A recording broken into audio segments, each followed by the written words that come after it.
Hello, this is Atalay Atasu from Georgia Tech. I'm a professor of operations management at the Scheller College of Business, and I'm going to be talking about the operational aspects of bringing a circular economy to life today. So the idea is to go back to the Ellen MacArthur Foundation Butterfly Framework and somewhat talk about the operational requirements or foundations that will help any firm in the manufacturing or service sectors transition into a circular economy. So I'm sure many of you have seen this diagram before. The butterfly is talking about the loops to be created by the circular economy itself. And as an operations faculty, I'm more interested in the right-hand side of the picture where we have the blue loops. And what I want to talk about today is to tell you what it means to create those loops from an operational point of view. So the Ellen MacArthur Foundation has done a really great job by bringing this framework to life. And again, as an operations person, I'm more interested in the manufacturing or the service industries in this context. So I'm going to be focusing on the blue side of the framework.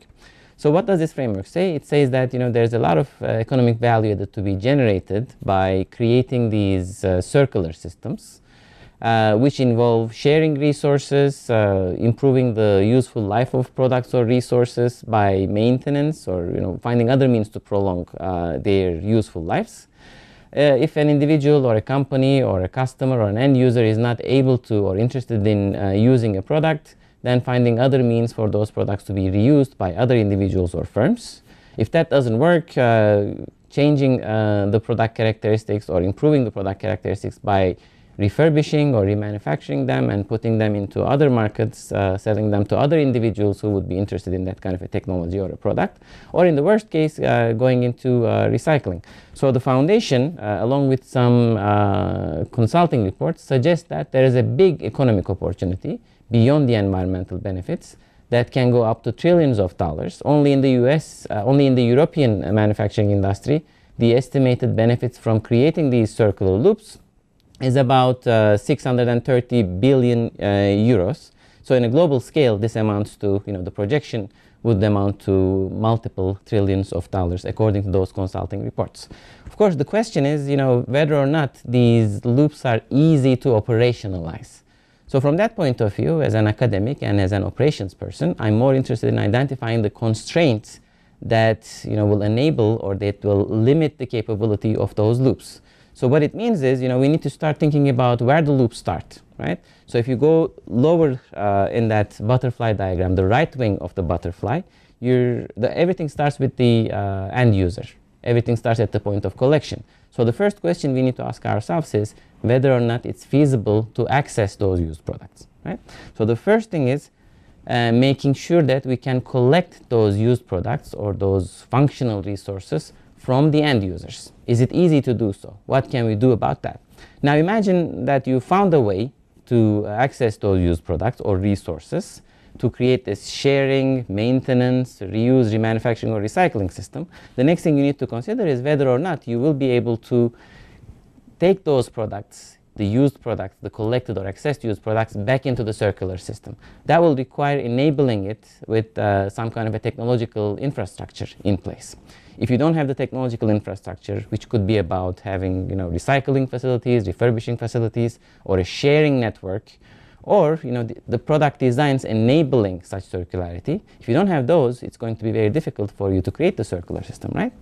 Now also imagine that you manage to access the products and you also have the technology to create the circularity. The last thing you need to think about is whether or not the market really likes or appreciates those products that you have brought back into the circularity. If there is no access, there is no technological infrastructure in place or a market for those products, what circularity means is a big question in anyone's head. So from that point of view, any firm that wants to implement a circular economy will need to focus on figuring out what constraints are involved regarding access, technology, or markets in place. So putting these three together is going to be the focus of our discussion from now on. So let's start with the point of access. What makes it difficult to access those products and what can we do about it? That's the first question we're going to attack. The first thing or the first challenge to overcome in this context is the time issue. Everybody knows that, when we buy products as new, it takes a while for us to bring those products to an end of use condition. Imagine a refrigerator in your house. How long does it stay in your house? Maybe 10 years, maybe 5, maybe more. We don't know, right? But if you want to create a system of circularity from a refrigerator manufacturer's point of view, you need to consider the fact that a 10-year-old or a 15-year-old or a 20-year-old refrigerator will actually be too old technologically for the market to appreciate the value in that, right? So from that point of view, considering a refrigerator in a remanufacturing type of system may not be ideal. And the main reason for that is the delay in the manufacturer's access back to that used product. If I don't get the product back on time, then the opportunities for circularity will be very limited. That's what I mean by the time value. The second thing is about the logistical infrastructure, right? So it might be very difficult for someone to get those products on time, but even if you get the products back for circularity on time, the physical challenge is still there. Meaning, consider yourself in Manhattan, right? In a very densely populated urban area. How easy it is to go to that particular end user's location, pick up that refrigerator, put it on a truck, and transport it back to, say, a remanufacturing facility. That reverse logistics cost can be very high, especially in an urban environment. Now, it's probably even worse when you're in a remotely located geography. Meaning, if you want to collect used products or products that can be refurbished or recycled from end users that are far, far away, the costs are going to be significantly higher. That is, when we talk about reverse logistics, we are talking about something called the first reverse mile effect. Reaching the customer that has the product for reverse logistic purposes is going to be significantly higher if we are looking into non-densely populated areas that are far away from logistical infrastructures, right? So that cost can be substantial, and by itself can make the circularity very expensive for economic attractiveness. Okay? Now imagine, of course, now that you have found a way to create a reverse logistics infrastructure, say there is scale for that logistics system to operate effectively, there is still a challenge. Meaning, if there is value in a product for circularity, the manufacturer or the original equipment manufacturer may not be the only party that is interested in having access to the product. There could be others involved, including some commodity markets themselves, or recyclers who sell to commodity markets. If there is value in the materials contained in that product, say the steel or the copper in a refrigerator, right? Then there is definitely someone else who is actually competing with the manufacturer to acquire that resource, so that the value, extractable value in that product can be converted into money by those parties. Alternatively, if you think about other high-tech products, say cell phones, there's going to be third-party remanufacturers or refurbishers in that marketplace who are interested in those products as well. You may know that many cell phone manufacturers already have take-back and buy-back programs, but there's also third parties like Gazelle out there who are interested in paying the end users a substantial amount, but possibly a larger amount than most OEMs, to acquire or to access those used products. So that competition by itself is also a big challenge towards circularity from a manufacturing company's point of view. So to that end, any company who is interested in creating a circular system needs to find a way to overcome those challenges. One obvious way to deal with that is to switch from a product sales system into a service, product to service kind of a system, such as leasing or renting. That is, maintaining the ownership of the product on the firm side will enable a manufacturing or a service firm to actually control the access to used products. Now, of course, the challenge of reverse logistics is difficult to overcome with the business model choice. Again, the investment in an infrastructure that will allow the firm to make collection or access to used products economically feasible is still an important criterion. That's one thing any firm has to think about. So if you imagine that those challenges are overcome, the next thing you have to consider is the technological feasibility. Have we designed the products for circularity? Or do we have an infrastructure, a process infrastructure that will allow us to execute the circularity in an economical manner? So let's start with the product design idea. and consider the easiest thing, such as designing products for recycling. I'm not saying designing for recycling is easier, obviously, but I'm saying it's one of the most commonly executed ways of thinking about circularity. So designing products for recycling may appear a reasonable solution, especially if you consider the recent developments in the last decade involving regulation for recycling, such as the European WEEE directive, which stands for the Waste Electrical and Electronics Equipment Directive. Many regulations were put in place with the assumption that manufacturers would design their products for recycling. But most outcomes that were reported didn't really show much of an improvement in terms of product designs for recycling, predominantly because recycling is a scale business. And if you want to get scale for recycling, you need to create collective systems in which different manufacturers will actually put their products through the same recycling system to create those scale benefits. But these collective recycling systems are prone to free riding, meaning some manufacturers' products designed for recycling may be in the system with others that are not designed for recycling, and the collective mix leading to average costs implies lost incentives for designs for recycling for those manufacturers. In the end, even if a firm might be interested in designing its products for recycling, the physical realities of recycling infrastructures may not allow this to happen. That is, collective recycling requirements to achieve cost-effective recycling may lead to design for recycling choices to be moot in the end. So the outcome here is that if most people, especially the most environmental economists, when they talk about this, is that they'll say in order for design for recycling to work in a circular system, you need an individual infrastructure, meaning that a producer's products designed for recycling have to be treated in a separate facility and should not be in a mix.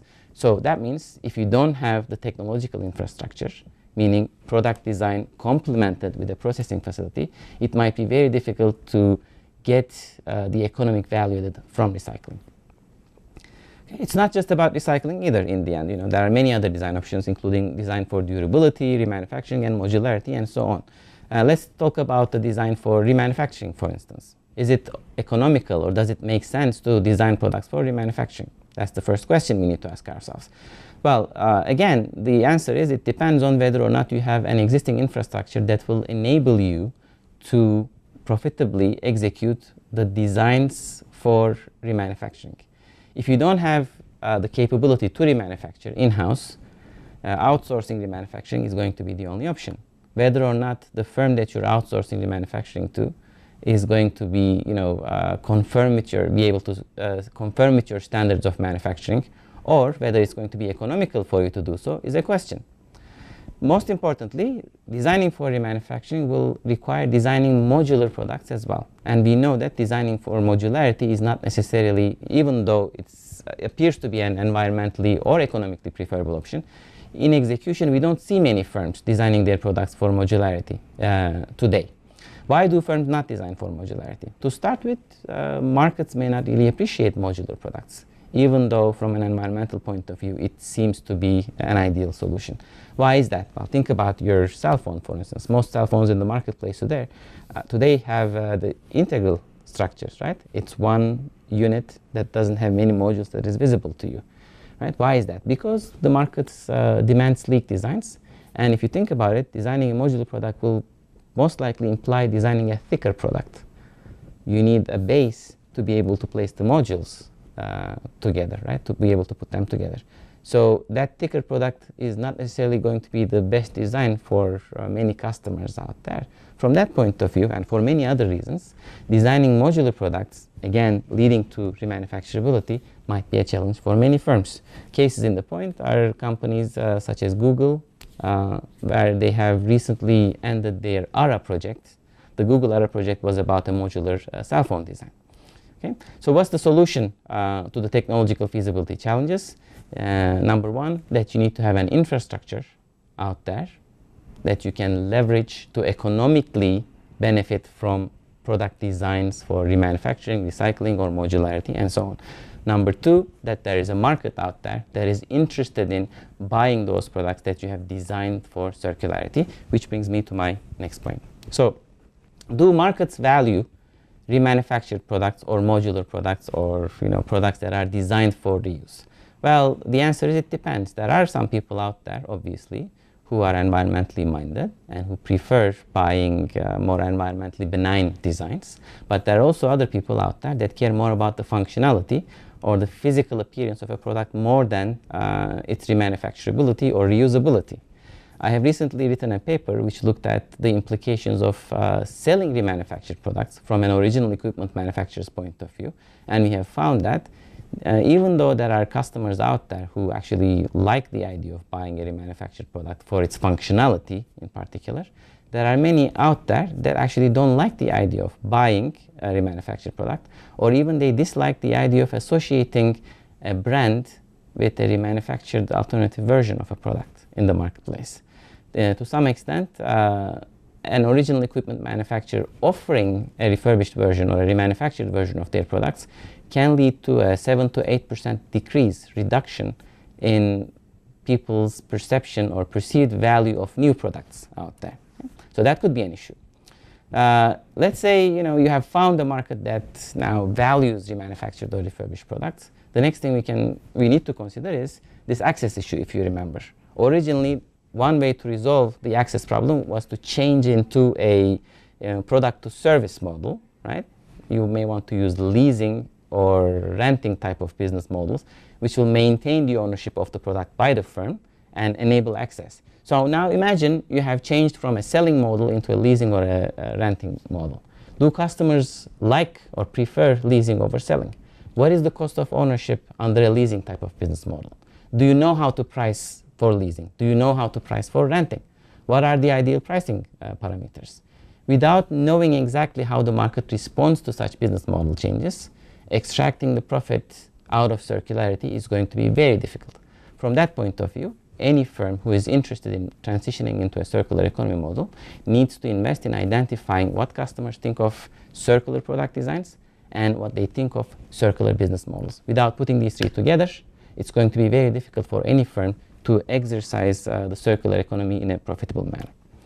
So, to bring everything together, what I'm suggesting from, again, an operations management point of view is that we need to understand the constraints associated with circularity or circular business models really well. And to put everything together in an easy way, I think there are three factors that matter. Three types of constraints that any firm needs to investigate. Constraint number one, how easy it is to access those used products or resources. Constraint number two, how easy it is to create technological feasibility. How much does it cost to build that infrastructure? How much of that investment in product designs am I going to recover once the products come back to me? And number three, whether or not the markets actually value product designs or business models for circularity. Without understanding where your firm is located in that landscape, it's going to be difficult to exercise a circular economy model. Of course, the outlook is much brighter than those constraints themselves, as there are many examples of firms who have managed to achieve circularity in their systems.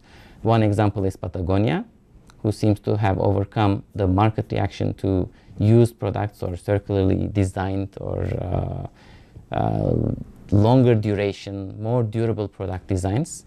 And it seems that Patagonia's market appreciates this approach, and people are even willing to pay more for more durable and reusable coats out there. Another example in the case is a company like Xerox, who have managed to master this system of leasing, refurbishing collectively together in one system, where they maintain the ownership of products while at the same time creating a system or infrastructure that enables circularity in remanufacturing very cost effectively. So the future is bright, but if any firm who wants to go into a circular economy model does not understand these three constraints, it will be difficult to exercise the same. Thank you very much. I hope this has been useful.